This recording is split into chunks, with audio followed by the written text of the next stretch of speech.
بسم اللہ الرحمن الرحیم۔ السلام علیکم ناظرین۔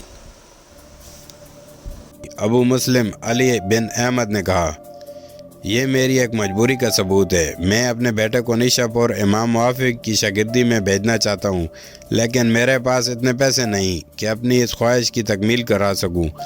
پیسے میں دلواتا ہوں۔ ابو مسلم راضی نے کہا، میں سرکاری خزانے سے پیسے دلواؤں گا۔ علی بن احمد نے ایسے انداز سے خوشی کا اظہار کیا جیسے اس کا ایک لاحاصل مسئلہ حل ہو گیا ہو۔ اس نے سرکاری خزانے سے رقم وصول کی۔ حسن بن صبا کو نیشاپور امام موافق کے مکتب میں بھیج دیا۔ امام موافق کٹر اہل سنت تھا۔ تاریخ میں یہ بھی لکھا ہے کہ ابو مسلم راضی علی بن احمد کو نفرت کی نگاہ سے دیکھتا تھا، لیکن اسے دھتکار بھی نہیں سکتا تھا۔ حسن بن صبا اپنے باپ کی عیارانہ سرگرمیوں سے بڑی اچھی طرح واقف تھا۔ اس نے باپ سے متاثر ہو کر عیاری کو ہی اپنا اصول بنا لیا تھا۔ اس نے باپ کے خاص کمرے میں بڑی حسین اور نوخیت لڑکیاں بھی دیکھی تھیں۔ اسے یہ بھی معلوم ہو گیا تھا کہ اس کا باپ کبھی کبھار ایسی ایک لڑکی یا ایک جوان عورت لاتا ہے اور اسے ایک نشہ پلاتا ہے۔ حسن بن صبا نے یہ نشہ دیکھ لیا اور اس کی تھوڑی مقدار شربت میں ملا کر پی تھی۔ تھوڑی دیر بعد ایسے یوں نظر آنے لگا جیسے یہ دنیا بہت ہی حسین ہو گئی ہو۔ مورخ لکھتے ہیں کہ اسے بوڑھی عورتیں بھی جوان نظر آنے لگی تھیں۔ اس نے چرب زبانی باپ سے سیکھی تھی۔ لڑکپن میں ہی وہ زبان کے جادو کا ماہر ہو گیا تھا۔ اپنے باپ کو وہ اپنا بہترین استاد سمجھتا تھا۔ اس کے باپ کو معلوم ہو گیا تھا کہ اس کے بیٹے میں اسی کی ذہنی رجحانات پیدا ہو گئے ہیں۔ اس نے بیٹے کو کبھی روکا ٹوکا نہیں تھا، بلکہ نیشاپور امام موافق کے مکتب میں بھیجتے وقت اس نے بیٹے کو کچھ ہدایت دی تھی۔ یہ نہ بھولنا بیٹے، اس نے حسن بن صبا سے کہا تھا، ہم اسماعیلی ہیں، اہل سنت نہیں۔ تم نے اہل سنت کا درس لینا ہے اور رہنا اسماعیلی ہے۔ اس مدرسے سے جو طلباء اچھے درجے میں کامیاب ہو کر نکلتے ہیں وہ اونچے رتبے پر فائز ہو جاتے ہیں۔ تم ایسے ایک دو لائق لڑکوں کے ساتھ دوستی کر لینا، آگے چل کر یہ تمہارے کام آئیں گے۔ باپ کو شاید اندازہ نہیں تھا کہ اس کا بیٹا اسی عمر میں اس سے کہیں زیادہ چالاک ہو گیا ہے جتنا وہ سمجھتا ہے۔ بیٹے نے مدرسے میں خواجہ حسن توسی اور عمر خیام کو دوستی کے لیے منتخب کر لیا۔ اس کی دوربین نگاہوں نے بھانپ لیا تھا کہ یہ دونوں پڑھنے میں بہت تیز ہیں اور یہ بڑے ہو کر اونچے رتبے پر پہنچیں گے۔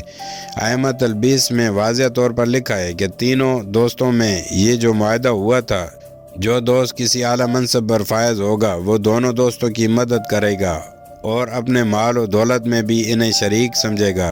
یہ معاہدہ حسن بن صبا کے عیار دماغ کی اختراع تھا۔ اس عہد نامے سے عمر خیام نے بھی فائدہ اٹھایا، لیکن وہ جائز فائدہ تھا۔ عمر خیام کے شاہکار آج تک زندہ ہیں، لیکن حسن بن صبا نے نظام الملک سے اس عہد نامے کا جو فائدہ اٹھایا وہ ایک ابلیس کا کارنامہ تھا۔ یہ حسن بن صبا کا پہلا قدم تھا۔ وہ جب نظام الملک کے پاس یہ سن کر گیا تھا کہ وہ وزیر اعظم ہو گیا ہے تو اس نے جھوٹ بولا تھا کہ وہ اتنا عرصہ بے روزگار رہا ہے۔ وہ کچھ خفیہ سرگرمیوں میں مصروف رہا تھا۔ وہ اپنا ایک فرقہ بنانے کے لیے زمین ہموار کر رہا تھا۔ اس مقصد کے لیے وہ مصر تک چلا گیا تھا۔ مصر میں عبیدیوں کی حکومت تھی جو ظاہری طور پر اسماعیلی کہلاتے تھے، لیکن وہ درپردہ باطنی تھے۔ وہاں بات چیت کر کے واپس رہ آ گیا۔ کچھ دنوں بعد عبیدیوں کا ایک وفد اس کے پاس رہ آیا۔ وفد چلا گیا تو ابو مسلم راضی کو اطلاع ملی اور اسے حسن بن صبا کے عزائم معلوم ہوئے۔ ابو مسلم نے حسن بن صبا کی گرفتاری کا حکم دے دیا۔ حسن بن صبا کو قبل از وقت پتہ چل گیا، وہ بھاگ گیا۔ وہ اس وقت زمین دوز روپوشی سے ابھرا جب وہ نظام الملک کی مروت اور کوششوں سے سلطان ملک شاہ کی معتمد خاص کا منصب حاصل کر چکا تھا اور رہ اپنا سامان اور اپنی بیوی بچے لینے آیا تھا۔ ابو مسلم خاموش ہو گیا۔ اس وقت اس کا باپ بستر مرگ پر پڑا تھا۔ حسن بن صبا نے آ کر اسے خوشخبری سنائی کہ اسے یہ رتبہ مل گیا ہے۔ اب میں سکون سے مروں گا، باپ نے کہا۔ میں تمہیں اسی منصب پر دیکھنا چاہتا تھا۔ جانتے ہو اب تمہیں کیا کرنا ہے؟ جانتا ہوں، حسن بن صبا نے کہا۔ سب سے پہلے نظام الملک کو اس کرسی سے ہٹانا، محل سے نکلوانا اور خود وزیر اعظم بننا ہے۔ شاباش، باپ نے کہا، تم دروازے میں داخل ہو گئے ہو۔ اہم کمروں پر قبضہ کرنا تمہارا کام ہے۔ یاد رکھو بیٹے، بدی میں بڑی طاقت ہے، اس سے زیادہ طاقت عورت اور نشے میں ہے۔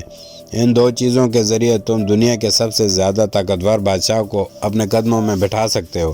باپ کی ہچکی آئی اور اس کے ناپاک جسم سے روح نکل گئی، لیکن وہ اپنی ابلیسیت اپنے بیٹے میں منتقل کر گیا۔ یہاں سے عورت اور نشے کی عیاری اور بدی کی ایسی داستان نے جنم لیا جن سے زمین و آسمان کانپ اٹھے۔ آج بھی سنو تو رونگٹے کھڑے ہو جاتے ہیں۔ داستان گو اس داستان کو وہاں تک لے گیا ہے جہاں حسن بن صبا خواجہ طوسی نظام الملک کی سفارش سے سلجوقی سلطان ملک شاہ کا معتمد خاص بن جاتا ہے۔ حسن خواجہ طوسی امام موافق کے مدرسے سے فارغ و تحصیل ہو کر نکلے تو ان کی ملاقات 20-21 سال بعد سلطان ملک شاہ کے محل میں ہوئی تھی۔ اگر اس 20-21 سال کے عرصے کی رویداد نہ سنائی جائے تو تاریخ کی یہ ہولناک اور شرمناک داستان ادھوری رہ جائے گی۔ یہی وہ عرصہ ہے جس میں حسن بن صبا حسن بن ابلیس بنا تھا۔ اسی عرصے میں اس نے علم نجوم اور علم سحر میں دسترس حاصل کی تھی۔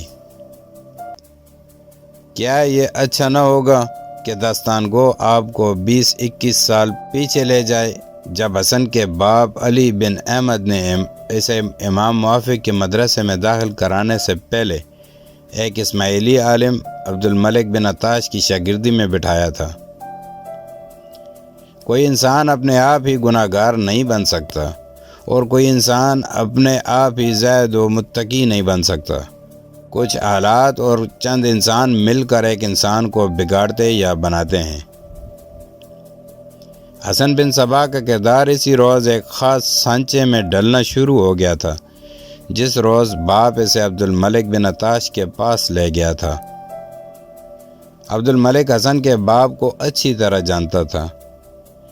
جس طرح ایک جسم کے دو ہاتھ ایک دوسرے کو جانتے ہیں، عبد الملک علی ابن احمد کی عیاریوں سے بھی واقف تھا اور وہ علم جوتش اور نجوم کی بھی سوجھ بوجھ رکھتا تھا۔ اے ابن عطاش، حسن کے باپ نے اسے عبد الملک بن عطاش کے سامنے بٹھا کر کہا، یہ میرا ایک ہی بیٹا ہے، میں نہیں چاہتا کہ میرے مرنے کے بعد یہ گمنام ہو جائے، یہ اس سے زیادہ شہرت حاصل کرے جو میں نے حاصل کی تھی۔ ایک پہلو اپنی زندگی کا یہ بھی سامنے رکھ، علی ابن عطاش نے کہا، تو نے شہرت تو اتنی حاصل کی ہے کہ اس جگہ کے حاکم کے ساتھ بھی تیرا اٹھنا بیٹھنا ہے، لیکن یہ کوئی اچھی شہرت نہیں۔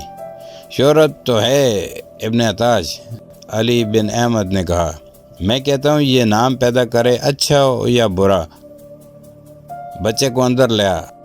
علی بن احمد اپنے بیٹے حسن بن صبا کو اندر لے گیا اور عبد الملک ابن عطاش کے سامنے بٹھا دیا۔